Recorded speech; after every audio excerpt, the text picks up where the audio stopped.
gente vai começar a entender que somos seres humanos. Como seres humanos, nós somos animais racionais. E eu gosto de falar dessa palavra animal racional, porque é importante a gente entender que nós estamos num corpo animal. Eu tô, você tá, todos nós estamos. Isso significa que o seu sistema digestivo e a forma como o seu corpo funciona não difere de um animal. O que faz você diferente dele é a sua parte racional.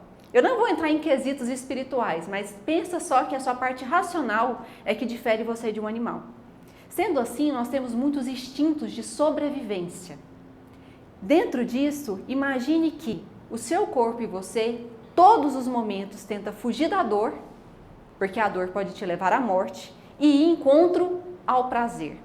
E é sobre essa dor e esse prazer que a gente precisa conversar agora. Porque quando você foge dessa dor, é quando você cria um mecanismo de defesa para conseguir lidar com ela ou fugir dela. E é aí que você se auto-sabota. É quando você tenta fugir da dor, de algo que para você é muito difícil de lidar. Ou porque vai te trazer uma dor física, ou porque vai te trazer uma dor emocional. E durante todos esses anos atendendo... Ah, estou esquecendo de passar os slides ou é ele que não está passando? É ele que não está passando. Agora foi.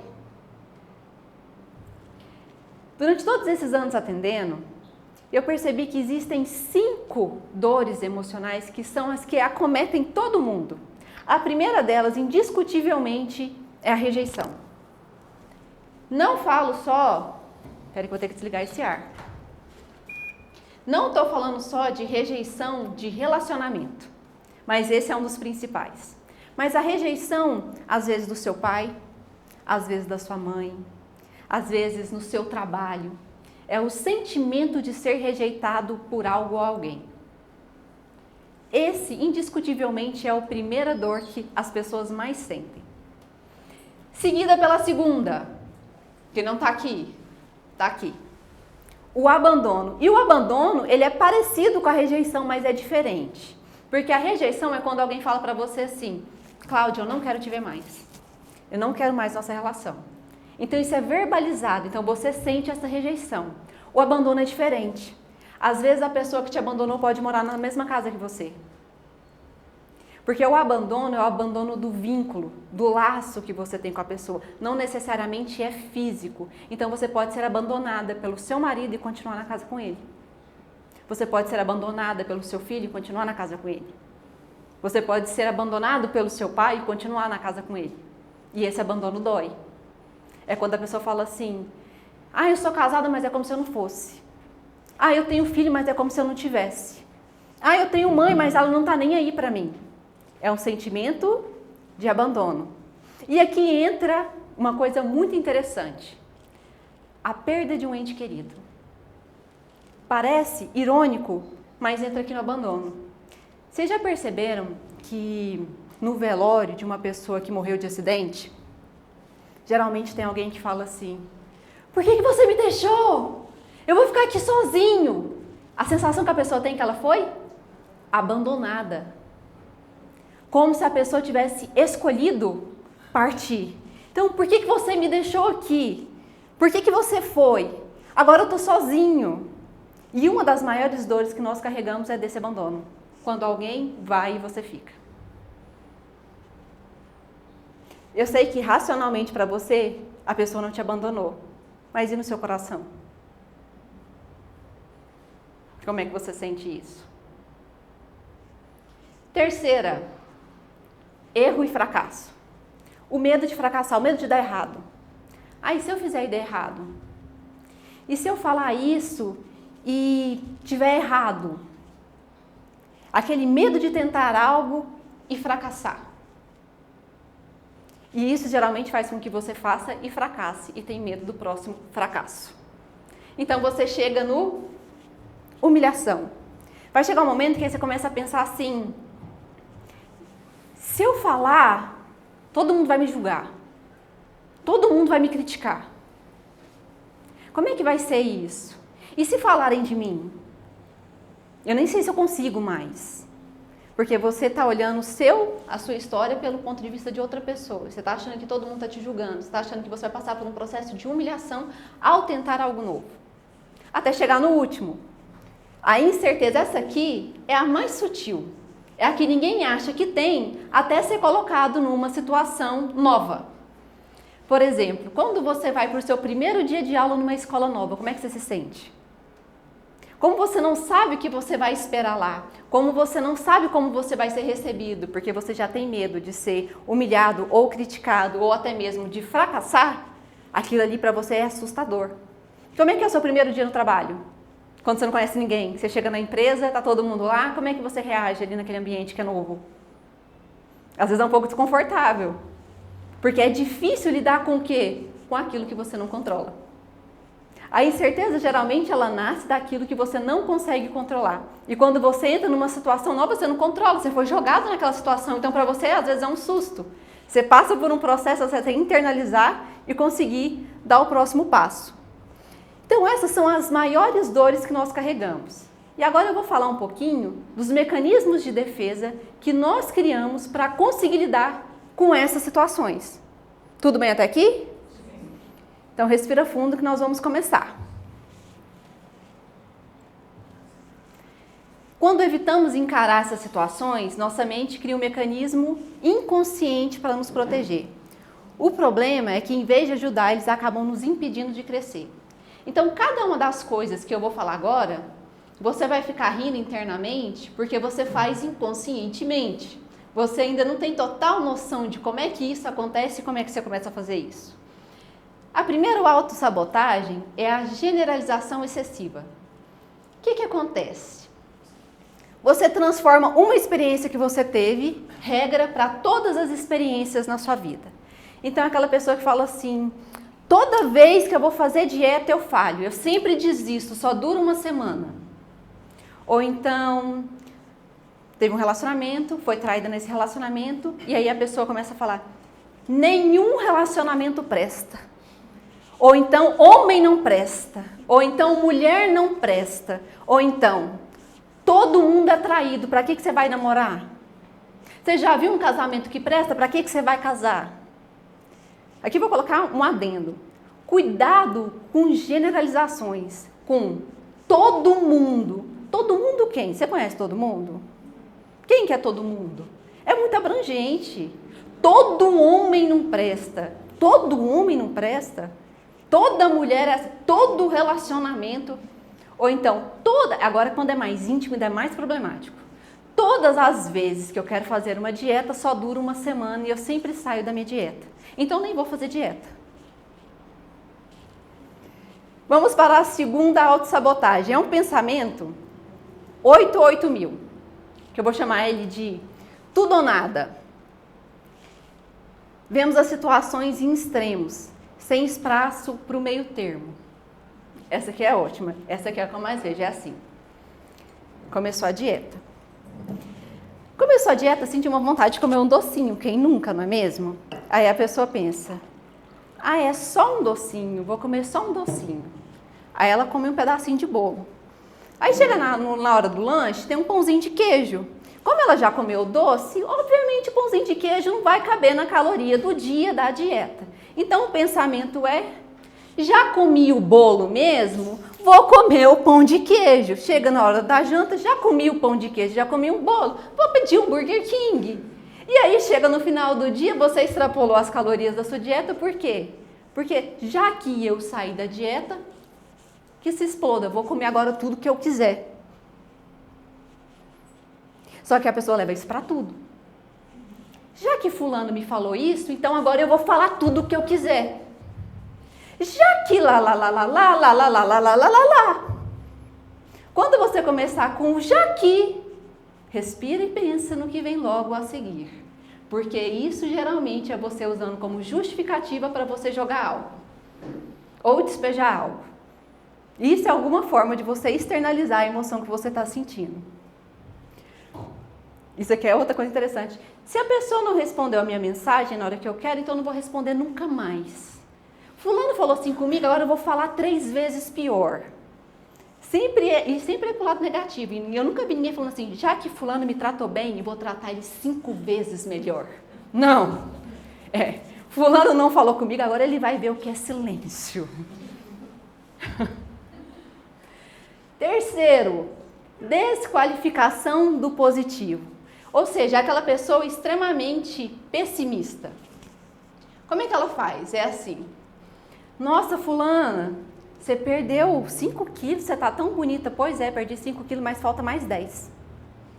Ou então, nossa, Daniel, que blusa mais linda. O Daniel fala, obrigada, mas tem outra pessoa que fala assim, pois é, menina, comprei na 44, R$15. Quem te perguntou aonde você comprou e quanto que foi? Por que você tem a necessidade de colocar aquilo como algo ruim? Ai, comprei na 44 e foi R$15, porque você não pode usar uma blusa cara? Ou uma coisa barata não pode ser bonita? Isso geralmente esconde 2 coisas, um complexo de inferioridade e um complexo de superioridade. Quando alguém falar para você algo, o que você vai falar? Obrigada. Ponto. Você não precisa justificar aquilo, porque você já é merecedor de ter aquilo. Porque às vezes você acha que você não merece, então você justifica. Ai, eu nem tô tão bonita assim, então essa blusa foi da 44, R$15. Ou então, você está no seu trabalho, seu chefe fala assim, fulano, que apresentação, foi muito boa. Em vez da pessoa falar, nossa, obrigada. Ah, qualquer um faria isso, hoje tem o ChatGPT. Ou então, parabéns, você passou na prova. Ah, eu tive sorte. A pessoa nunca consegue reconhecer o mérito dela de fazer algo, porque ela acha que isso é humildade. Isso é uma problemática. E é muito engraçado que eu vejo muito isso na sessão, alguém fala assim, eu não posso falar das minhas qualidades. Por quê? Porque isso é arrogância. E o que é humildade? Falar dos defeitos? O que é humildade para você? Pensa aí um minutinho. Você acharia que humildade é falar das suas qualidades?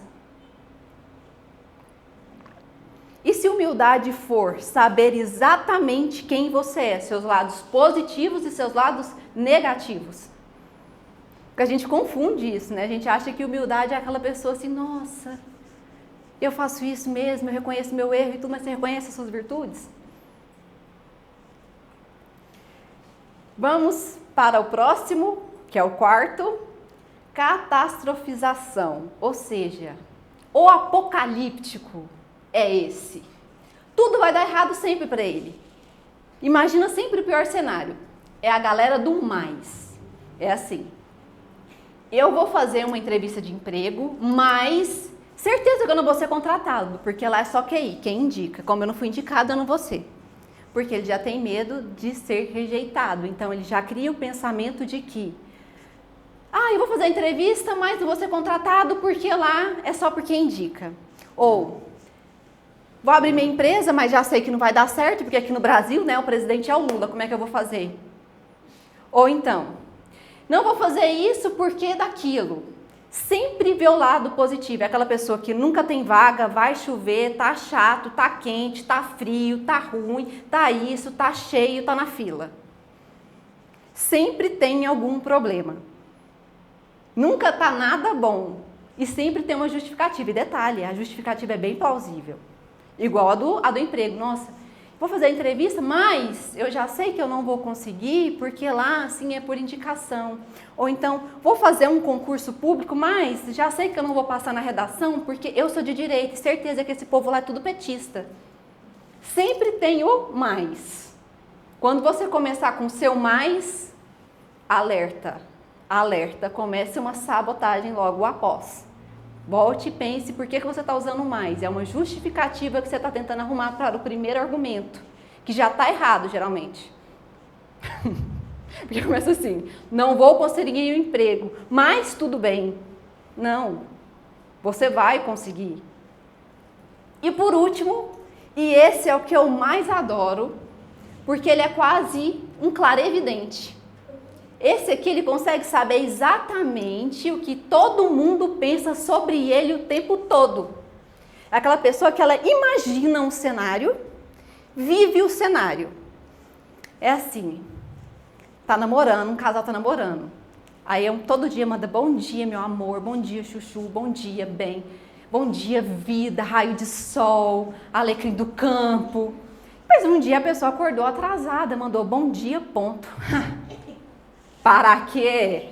A coleguinha recebeu a mensagem, bom dia, ponto. Ponto. Nenhum emoji com carinha, nada. Não, tá me traindo.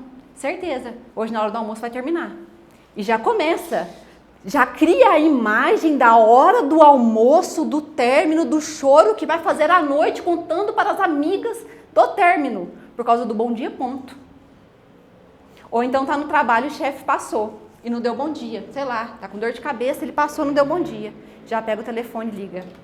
Bem, não sei como vamos pagar o aluguel no final do mês. Certeza que vou ser demitido. João passou aqui, ó, nem me cumprimentou. Não, você tem que ver a cara dele. Sentir na hora. Meu filho não erra. Não erra. E o chefe só estava com dor de cabeça. Mas é o que a pessoa faz? Uma leitura mental, fonte vozes da cabeça dela, cria todo o cenário, vive todo o cenário e depois descobre que nada daquilo aconteceu.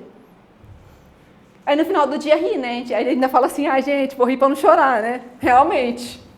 Não tem como. Mas agora, vocês conseguiram entender um pouquinho de como é que é a autossabotagem? Deu para perceber como é que ela acontece? Vocês identificaram algumas coisas que vocês falam? Ou que vocês vivem?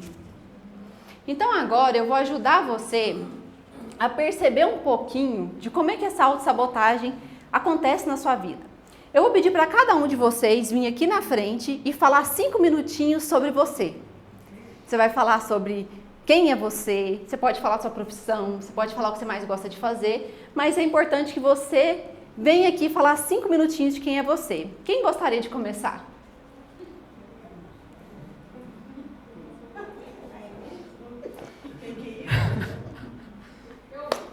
É brincadeira! É brincadeira, era só porque eu queria que seu coração disparasse e que eu ia identificar. Porque eu usei a quinta dor, lembra que eu falei? Eu te coloquei numa situação de incerteza. Você não ia controlar a reação de todo mundo, nem a minha, nem a sua aqui em cima. E isso te traz uma incerteza. E provavelmente você teve um pensamento. Não precisa me contar, mas você acabou de descobrir qual é a sabotagem que você usa. Ai, não, pelo amor de Deus, eu vou. Por que você não vai? Você tem medo de ser criticado? Você tem medo de ser julgado? Você tem medo de errar? Você tem medo de falar? Você tem medo de se expor? Por que você não poderia vir aqui na frente falar? A gente só descobre quando a gente é colocado em situações inusitadas. Aí eu fiz isso de propósito, para te dar um choque. Seu coração disparar e você pensar, meu Deus, esse é o mecanismo que você usa quando você é colocado numa situação diferente. Mas como é que a gente pode mudar isso? A gente precisa, primeira coisa, sempre identificar esse pensamento.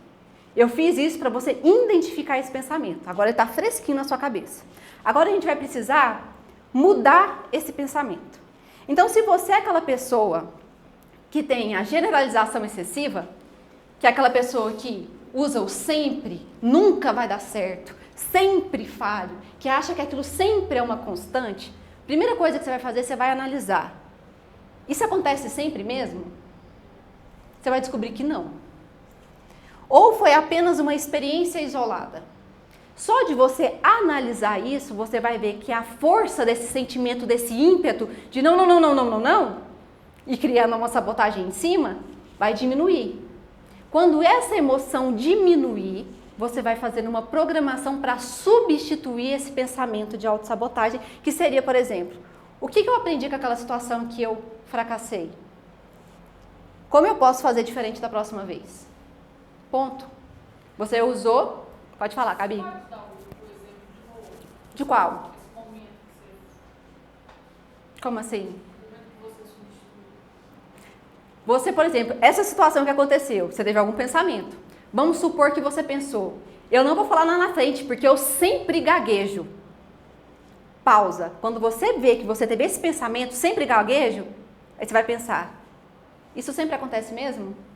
Não, mas eu consegui apresentar isso na minha escola. Não, mas eu consigo falar para todo mundo lá no meu trabalho. Qual que é o problema de falar ali? Você já descobriu que não é sempre. Então você anulou aqui. Agora você pode pôr outra no lugar. Aí você faz uma que você gosta. Eu consigo falar lá na frente. Ou então, eu vou dar o meu melhor. Independente do resultado, foi o seu melhor. Eu vou dar o meu melhor, eu vou tentar. Eu vou tentar falar. Mas não usa a palavra tentar, porque o tentar para você já é um fracasso. Então só pensa, eu vou dar o meu melhor nessa situação. Fecha o olho e vai. No final, você vai ter uma coisa, a experiência que você passou. A opinião de quem assistiu vai mudar o que na sua vida? Total de nada. Quando você morrer e chegar lá no céu, você acha que Deus vai pegar seu caderno e falar: quero saber o que a Lorisa achou da sua oratória no dia 7, às 18h30 no Instituto? Eu acho que não.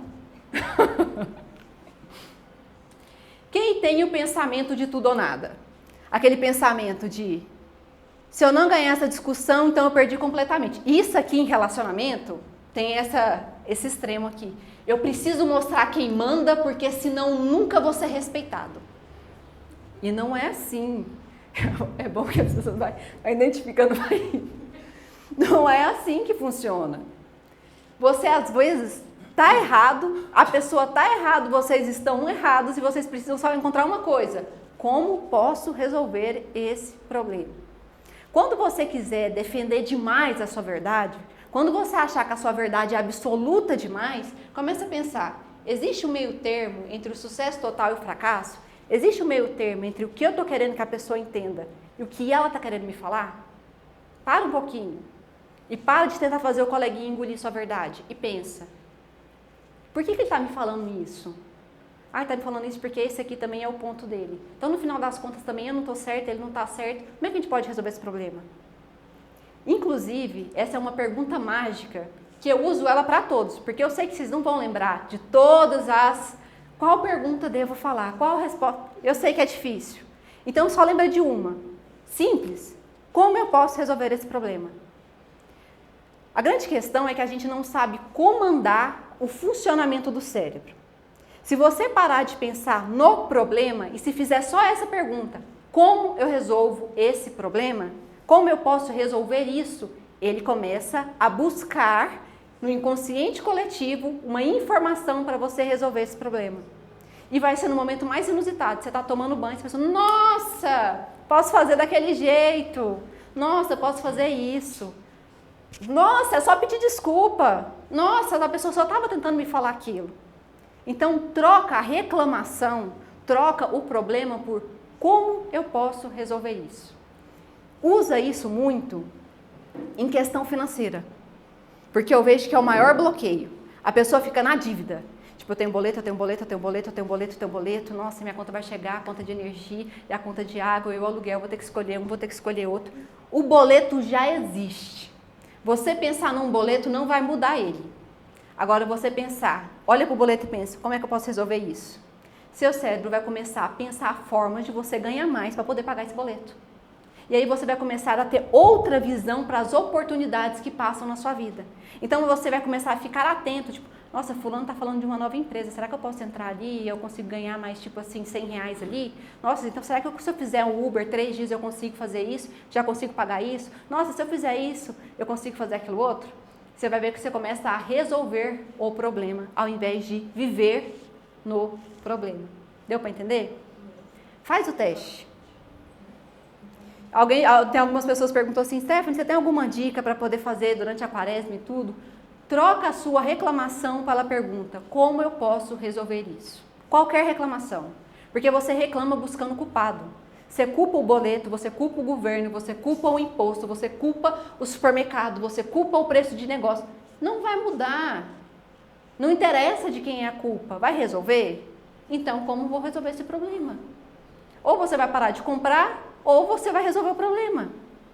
O preço do supermercado não vai mudar porque você achou ruim, o presidente não vai mudar porque você achou ruim, seu colega do trabalho não vai mudar porque você acha ele indecente.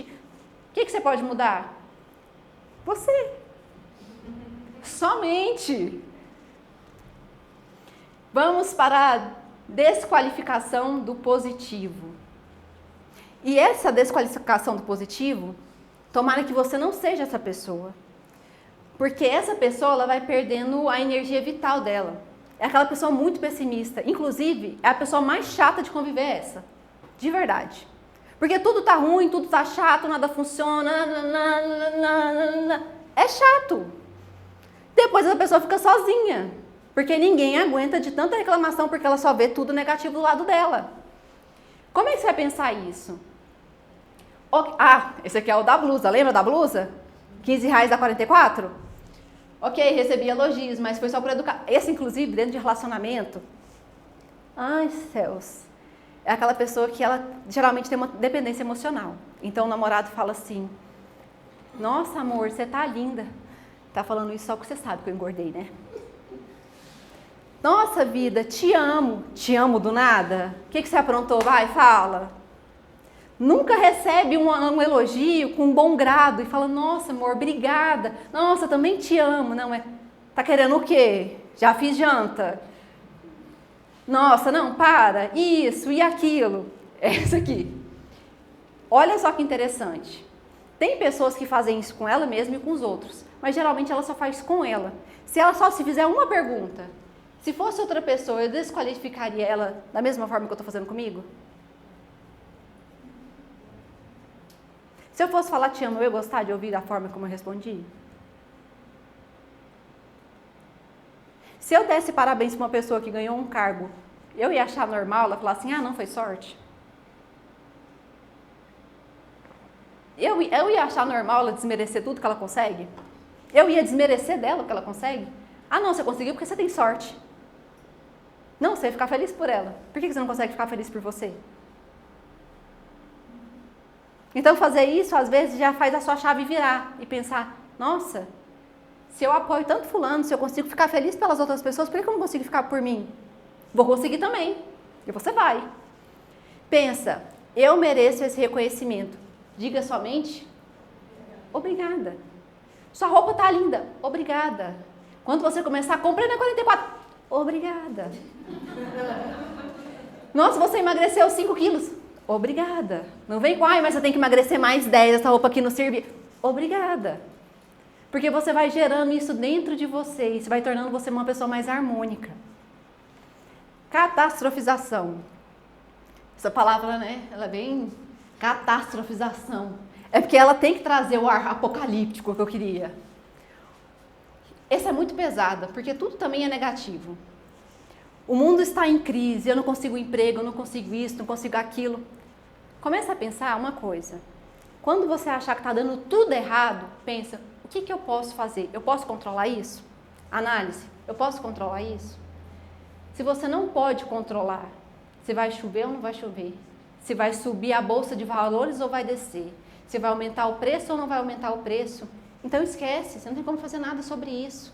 Simplesmente lembra: o que eu posso fazer para resolver esse problema? Ou então: vai dar tudo certo, e se não der, eu vou resolver esse problema. Afinal, a única coisa que não pode ser resolvida é a morte.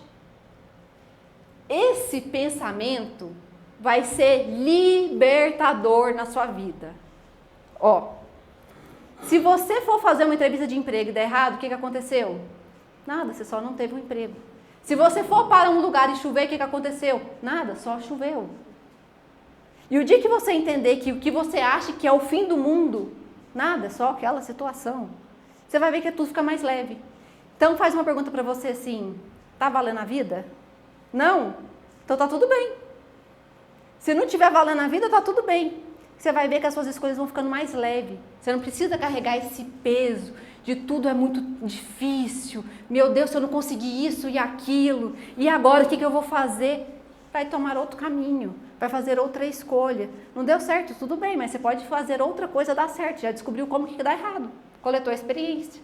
Mas se você ficar preso naquilo, a sua vida vai ser sempre muito pesada. E eu falo de experiência própria, porque eu era aquela que tudo valia a vida. O Ricardinho falava pra mim: amor, tá valendo a vida? Aí quando ele falava primeiro no mágico, eu pensava: não. Então tá tudo bem, né? O resto, se você não vai morrer, do resto a gente dá um jeito. Agora, para os nossos clarividentes de plantão. Coloquei a lupa, né? Porque, tipo assim, a visão além do alcance, é o Thundercats. Lembra do exemplo do chefe? O que você vai pensar?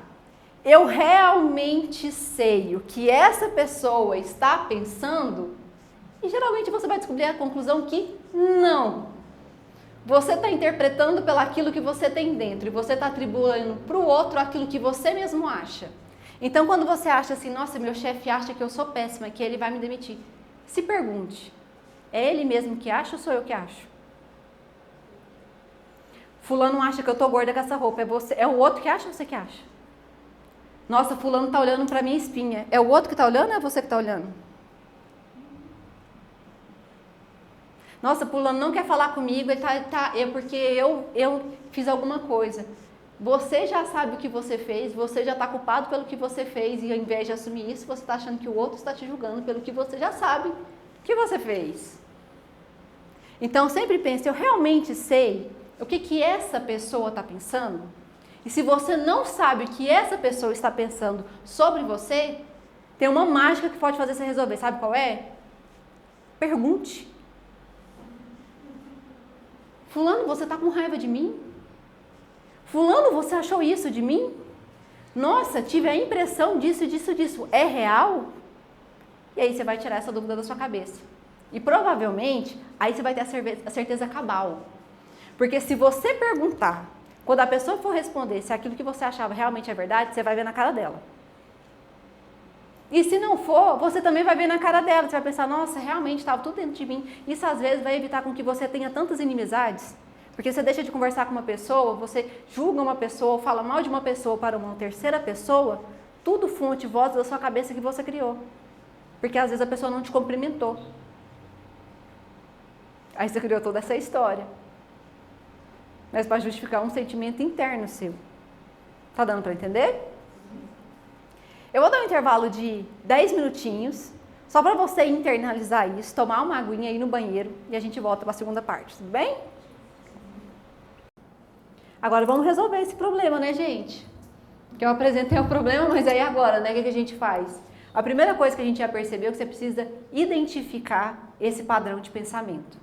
Lembra? Agora, toda vez que você lembrar que você ia vir aqui na frente, foi o pensamento que você teve, você identificou. Mas para você identificar isso com mais precisão, é importante você ter um caderninho de pensamento seu, de coisas que você acha sobre você, sobre o que você pensa. Inclusive, o meu caderninho chama-se Tomando Nota de Mim. E aí eu vou escrevendo nesse caderninho. Tem alguns pacientes que eu passo tarefinha de casa, que eu dou o caderninho para a pessoa escrever. E quando ela menos espera, eu falo, traga o seu caderno para a sessão. E a gente descobre coisas incríveis com o seu caderninho. Então, escreve no seu caderninho. Não escreve só os seus pensamentos. Escreve também os seus sonhos. Para a gente analisar isso depois. Às vezes a gente analisa isso na sua sessão. Mas é a forma mais eficiente da gente conseguir encontrar essas formas de sabotagem sutil. Eu dei alguns exemplos que são os mais comuns. Mas às vezes você faz isso de uma forma mais sofisticada. E você vai conseguir identificar essa autossabotagem, geralmente ela sempre acontece quando você precisa sair da sua zona de conforto. Sempre que você precisa lidar com uma dor, com uma perda, com uma situação nova, com algo que você não esperava, ela vai ser o primeiro ímpeto que você tem. Porque é o primeiro ímpeto que o seu cérebro tem para conseguir fugir daquela dor. Você vai usar esse mecanismo de autossabotagem. Só que agora a gente vai analisar isso de uma forma mais profunda, pode ser? Uau! Haja luz! E assim se fez? Para Freud, nosso aparelho psíquico é formado por 3 partes: o id, o ego e o superego. O id é aquela parte sua totalmente animalesca, ela só quer. Quer independente de qualquer coisa. Não mede esforço nenhum para conseguir aquilo que quer e não se preocupa com nenhuma consequência sobre aquilo que quer. É como se existissem essas 3 vozinhas na sua cabeça, vozinhas entre aspas. O id é aquele que fala assim, come, pode comer, come, só um pedacinho, come, não come, pode comer, come, você come. Ou então, bebe, só uma cervejinha, dá nada, pode beber, bebe, carnaval, bebe. Esse é o id. Não quer saber da ressaca, não quer saber se você trabalha, não quer saber se faz mal, ou então, fica com fulano, um beijinho, dá nada. Não, fica, trai. Esse é o id, tá nem aí pra nada. Ele só quer satisfazer a vontade dele, o prazer dele. Esse é o id. Mas para controlar o id, existe o ego. O ego ele começa a ser formado dos seus 3 a quase seus 5 anos. É o momento onde você descobre que você não vai ter o que você quer na hora que você quer, do jeito que você quer. Porque no id você começa a chorar, sua mãe te dá leite. Então você começa a achar que você chorou, você vai ter o que você quer. Só que vai chegar uma hora que você vai descobrir que você não vai ter o que você quer na hora que você quer, do jeito que você quer. E aí nasce também o seu superego, que vai dos seus 5 até os seus 7 anos. E mais ou menos até essa fase, você já criou toda a sua personalidade. As formas como você lidar com um problema hoje na sua vida é a forma como você aprendeu a lidar com seus problemas na sua infância. E a gente vai falar disso agora. O que o superego faz? Ele é a sua moralidade. É aquilo que você acredita como certo e errado. E o que você acredita como certo e errado foi te ensinado pelos seus pais. E foi ensinado para eles pela sociedade. Então, tudo que você acha que é certo ou errado hoje é ditado pela sociedade que você vive, a época que você vive e os pais que você tem. Olha um exemplo interessante.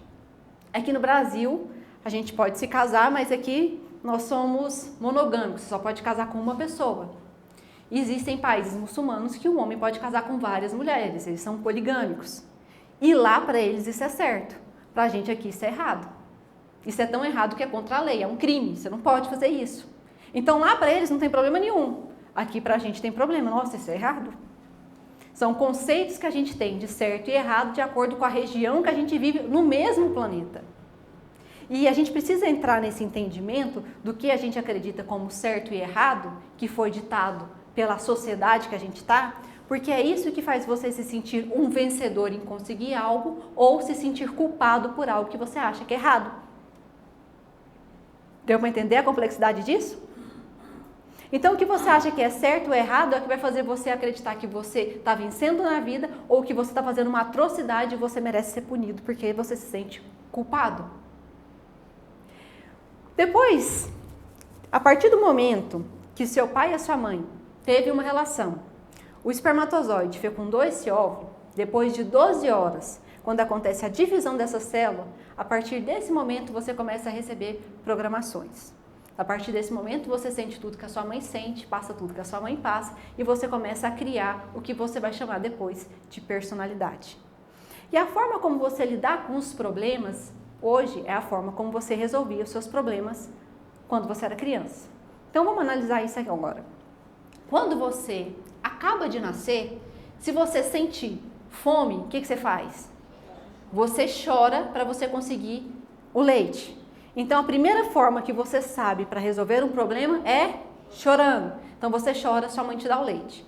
Depois de um tempo, sua mãe vai te ensinar a falar. E você vai descobrir que, se você pedir, a sua mãe vai te dar comida. Então você fala, mãe, tô com fome. E a sua mãe vai te dar comida. Se você fala, mãe, tô com fome. E a sua mãe não te dá comida, você vai voltar para a sua programação inicial. Sabe o que você vai fazer? Mãe, tô com fome! Mãe, quero leite! Você vai chorar, você volta para a sua programação inicial. Quando você vai ficando mais velho, você vai melhorando a forma como você vai resolvendo esses problemas.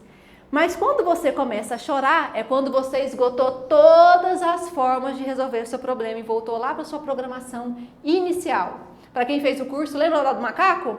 A programação inicial. Só que aqui, quando a criança ela está entre seus 5 e seus 7 anos, o que é mais importante para ela e o que ela quer muito é a atenção dos pais dela. E para ela conseguir a atenção dos pais, ela geralmente arruma um artifício para isso. E esse artifício que ela arruma é como ela vai arrumar os problemas da vida futura. O primeiro artifício, o mais primitivo de todo, é o grito. Porque o grito é irritante, tanto que é legal uma criança fazendo birra. Todo mundo ama, né? Aquela coisa, nossa, tão legal. O grito, ele é estridente, isso incomoda. Então o pai dá o menino, toma aqui, ó, cala a boca, pelo amor de Deus. Então ele descobriu que gritar resolve. Então ele vai começar a gritar e fazer birra para conseguir aquilo que ele quer. Quando essa criança se torna um adulto, como é que ele resolve o problema? No grito. Cala a boca que eu sou seu pai. Eu que mando aqui.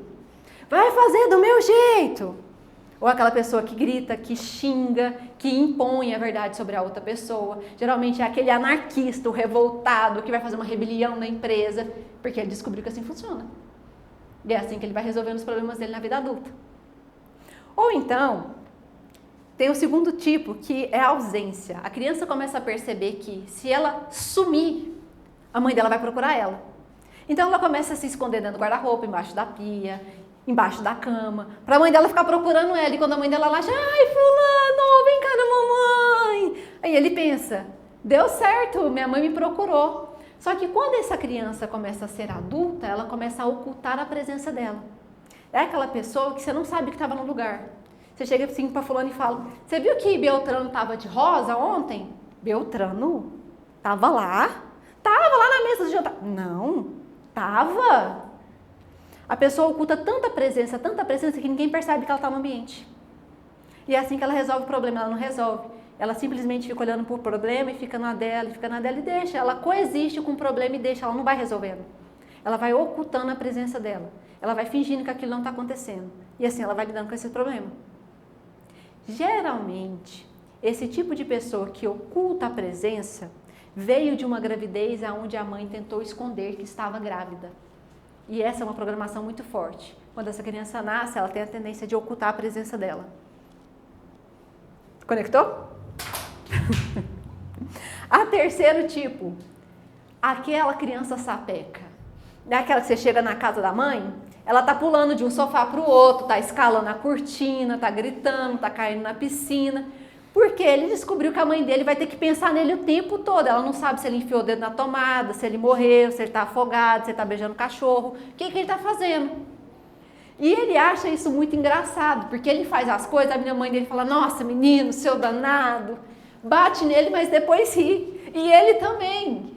E ele leva isso para a vida adulta. Como é que ele resolve o problema na vida adulta? Fazendo piadinha. Nossa, é isso ou aquilo? É para ver ou para comer?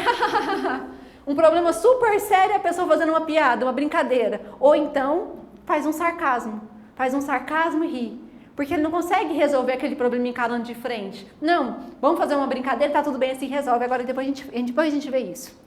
Deixa pra lá. Faz uma piadinha, tá tudo bem. Faz um sarcasmo. Como é que ele usa o sarcasmo? Ele usa o sarcasmo pra falar o que ele quer, mas é brincadeira. Mas falou o que queria. Para tentar amenizar aquilo, não trazer a seriedade das próprias palavras ou da alfinetada que queria dar conscientemente. Vamos para o quarto. O colaborador. Esse aqui é complicado. Porque eu acho que é o que mais sofre. Para a mãe é o melhor, para a pessoa é o pior. O colaborador é aquele que ele aprendeu que se ele fizer tudo que a mãe pedir, a mãe vai elogiar ele. Então, quando estiver lá na janta ou no almoço, você fala, nossa, fulano é tão quietinho, não me dá trabalho nenhum, faz tudo que eu peço. Chega em casa, faz tarefa, me ajuda a limpar a casa. Não, olha, um amor de pessoa, fulano. E ele descobriu que se ele fizer o que a mãe dele quer, a mãe dele vai ficar elogiando ele. Só que na vida adulta, ela se torna aquela pessoa que não sabe falar não. Ela vai recebendo tudo de todo mundo e vai fazendo. Ela vai fazendo porque ela quer ser boazinha, porque ela quer ser reconhecida assim, porque assim tá tudo bem. Então ela vai resolvendo o problema de todo mundo. O que acontece com essa pessoa? Geralmente ela ganha sobrepeso e fica doente, porque ela resolve o problema de todo mundo, menos o dela.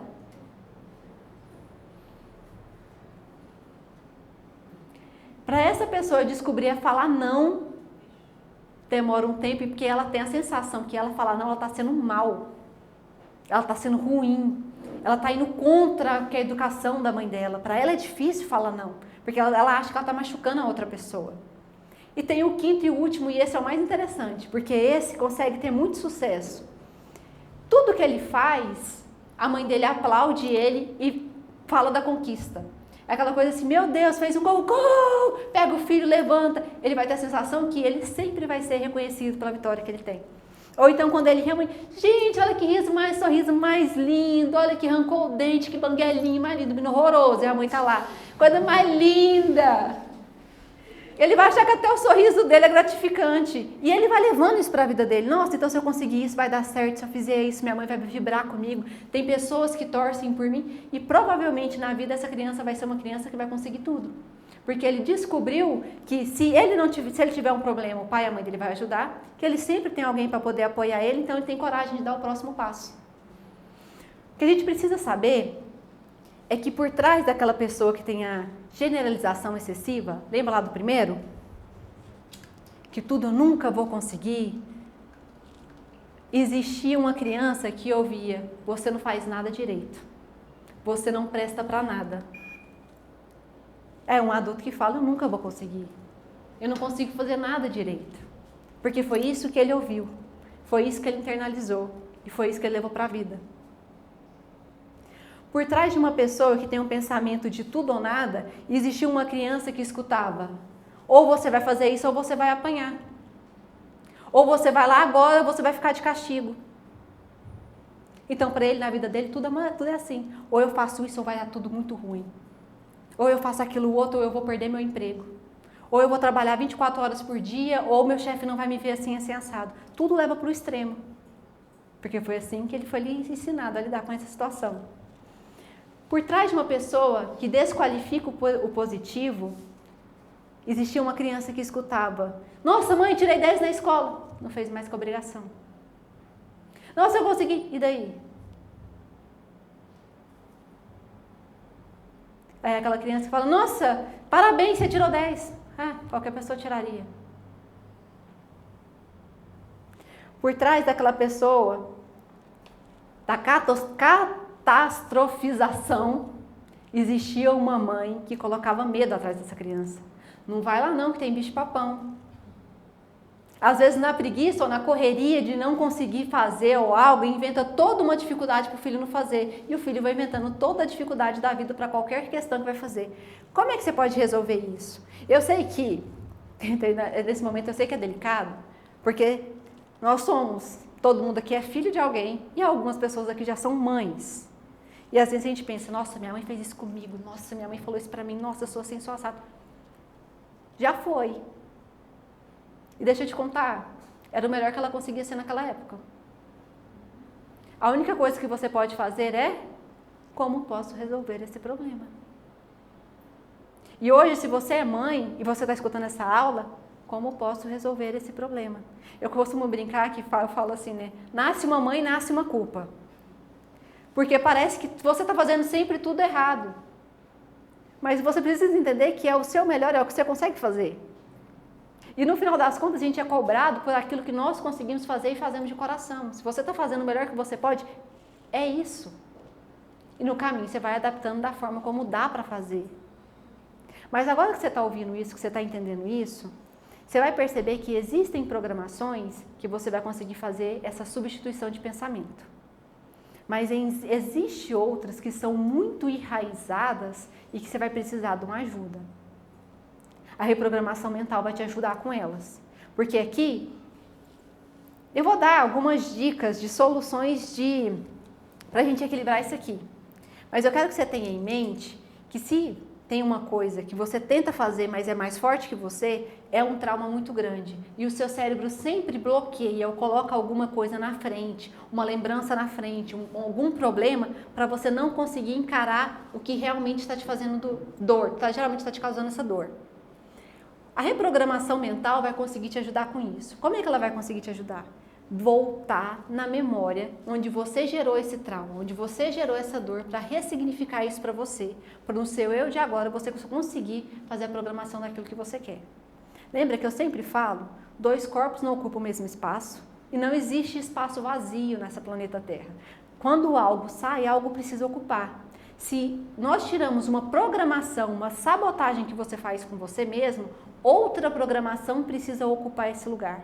Então, quando você descobrir qual é o mecanismo de defesa que você usa para lidar com a dor que você carrega, comece a colocar a programação do que você quer ser. Eu vou conseguir. Então, em vez de falar: nossa, eu sou um fracasso, não.